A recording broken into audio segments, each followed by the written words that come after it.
मो ना ज्ञानरंजन राउत।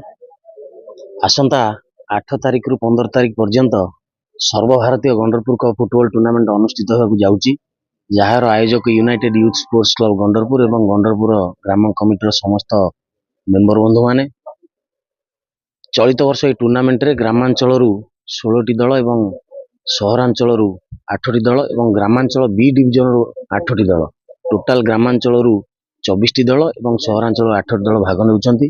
ग्रामांचल जे सर्वश्रेष्ठ खिलाड़ी हेबे तांको 2,60,000 टंकार गोटे बुलेट प्रदान करा जिवो एवं सहरांचल चंपियन दल को 75,000 टंका एवं रनर्स अप दल को 60,000 टंका पुरस्कार प्रदान करा जिवो।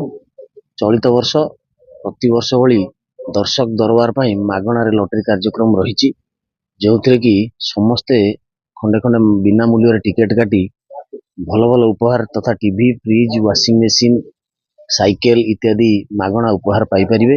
एवं सहरांचल जो ओडिशा बाहर 3टी टीम रही वाईडीसी मणिपुर हो तमिलनाडु पुलिस हो कैमरून 11 हो जो कैमरून 11 एथर जोग देइछन्ति जो दर्शक माने तथा फुटबॉल लवर माने देखिबे 11 जन नाइजेरियन खिलाड़ी ओडिशा रे जो तांकर खेलर जो स्पॉन्सरशिप रही बहुत खेल शिखिबार मध्य अछि ताकू देखिबा को बहुत उत्साहित होती। प्रत्येक दिन 15,000 रु 20,000 दर्शक ये टूर्नामेंट देखिबा को पड़िया रे खेल को उपभोग करते और खिलाड़ी मान को उत्साहित करती। मु आपन माध्यम रे अनुरोध करी ओडिशार कोण अनुकोण सब दर्शक बंधु मान आसतु एवं ये टूर्नामेंट को उपभोग करंतु। गंडरपुर गाँव रे गोटे भाईचारार सृष्टि भावमय परिवेश हुए एठी एवं फुटबॉल खेल को उपभोग करंतु एवं खिलाड़ी मान को उत्साहित करंतु।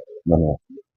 देखंतु ग्रामांचल रे बहुत भल भल खिलाड़ी अछंती किंतु सेमान लुकायित हो रही जाउछंती। एही टूर्नामेंट रो उद्देश्य हला ग्रामांचल जो भल भल खिलाड़ी को सब तैयारी करी राज्य स्तर रे हो जातीय स्तर रे हो खिलाड़ी करी खेल करी ना करूछंती एवं एही थ्रू खेली की ओडिशा पुलिस हो आर्मी हो नेवी हो विभिन्न प्रकार चाकरी मध्य पाइछंती एवं आगामी दिन मध्य निश्चिंत पाइबे।